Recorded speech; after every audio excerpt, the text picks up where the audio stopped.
Welcome back. Chapter 8. It took a while to sleep after the beehive experience, but when I did, it was surprisingly deep. No more flashes of any type. When I woke up, I was still in shock. I was officially a murderer. Fate was gone in the morning, so at least we didn't have to carpool. I drove to the office in my little Honda with the images of the bee stung body lying there and his screams fresh in my mind. I parked my car outside work and went in, trying to pretend it was just another day. The usual crew were all there. Luck and Murphy looked to be gossiping off in a corner. Kitty was sharing her coffee over at her desk, and I still hadn't met or seen any of the Jinx.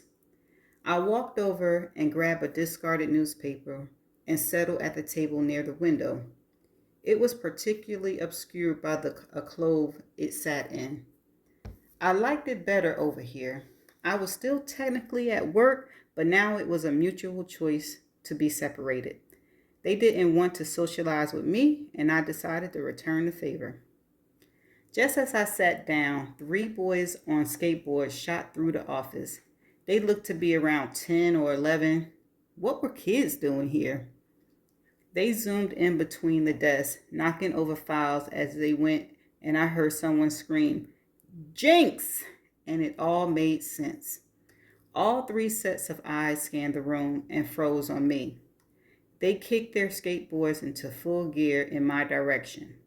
I was just about to jump out of my chair when they skidded to a stop, inches from knocking me over. All three were blonde with blue eyes.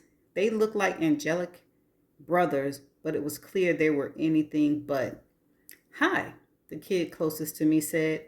I'm Bobby. That's Billy and Buddy. He hooked his thumb in the direction of the two standing slightly behind him. Nice to meet you, I hope. So, you're the new Karma. Either Billy or Buddy said. I wasn't sure which. The three of them were forming a half circle around me, their eyes roving up and down me in the most uncomfortable manner. Yes, my name is Camilla. So, Karma, you're single, right? Billy Buddy said. Having died recently, I haven't had a chance to date as of yet. Move out the way, Bobby. She's not interested in you. Are you, darling? The one on the left said, shouldering his way to the front. The other one stepped forward now as well. Don't let the bod throw your baby cakes. I'm an old soul, and I'm all man in the sack. His eyebrows rose while he smiled. I was trying so hard to keep a neutral face, it was impossible to speak without giving up the ruse. Hey, don't laugh at us, Bobby said when I couldn't control myself anymore. We might look young, but we've got some mad skills. I'm sure you do. The three of them were foul, cruel, and all round distasteful. I kind of liked them. They reminded me of most of my clients. It felt a bit like home.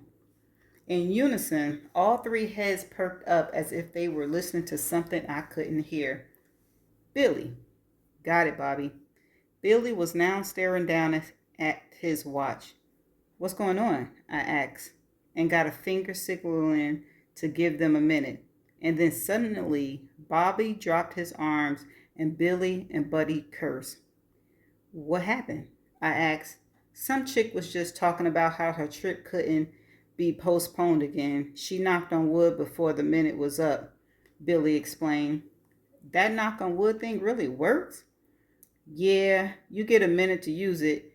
Cuts off the signal to us, Bobby said. People use it less and less lately. Buddy eyes had an evil glint as he smiled mischievously. Across the room, Murphy went on an epic sneezing rant, which I wouldn't have thought twice about except for the Jinx reaction. Cover your mouth, you degenerate, Bobby screamed.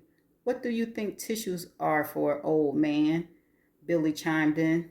Bobby looked at his two cohorts and me, and then uttered, Who does something like that? What an animal. The other two grunted and huffed, agreeing with him, then turned their attention back to me again. You know, no one talks to you 'cause you're a transfer. Fate, fate keeps telling everyone you'll either leave soon or die, so it's not worth getting chummy.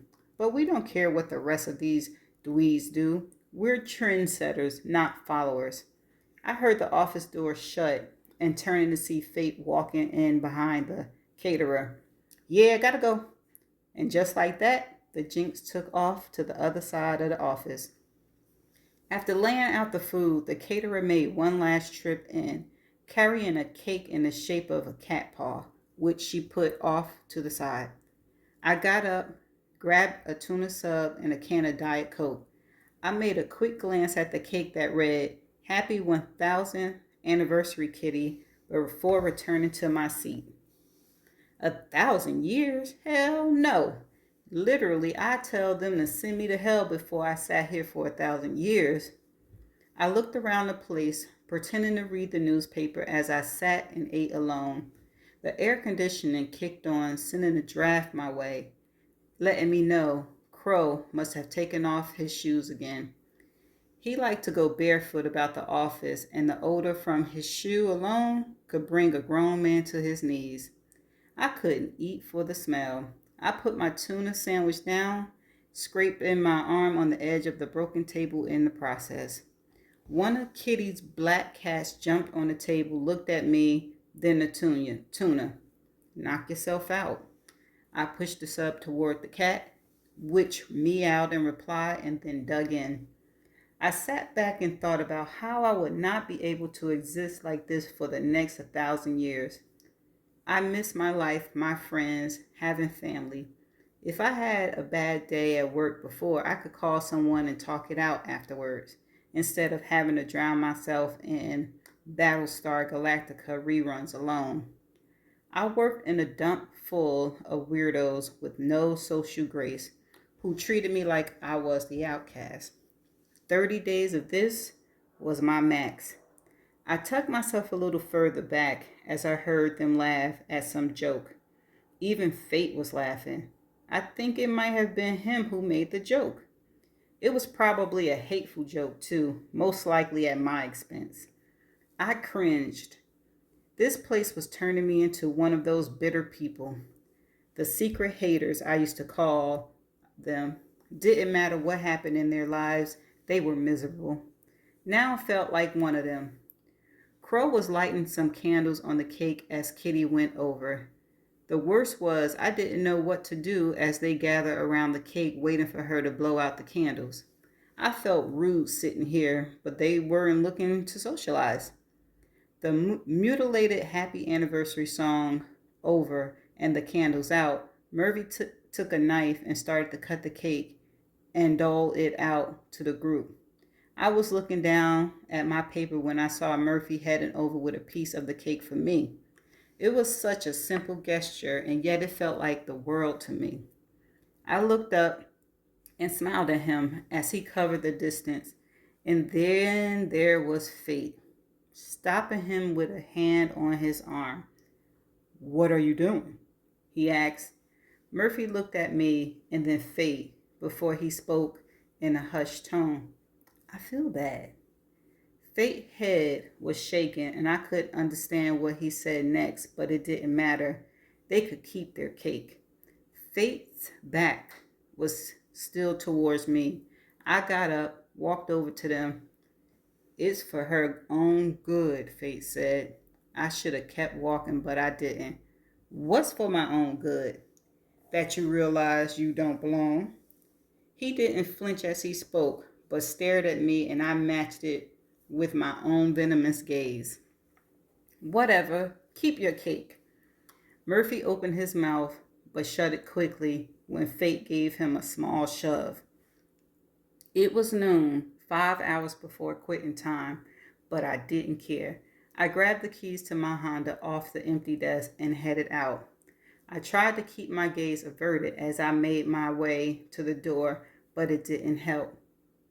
Fate, I think you made her cry, I heard Murphy say. Let her go, he replied. And that's the end of chapter 8. See you in the next chapter.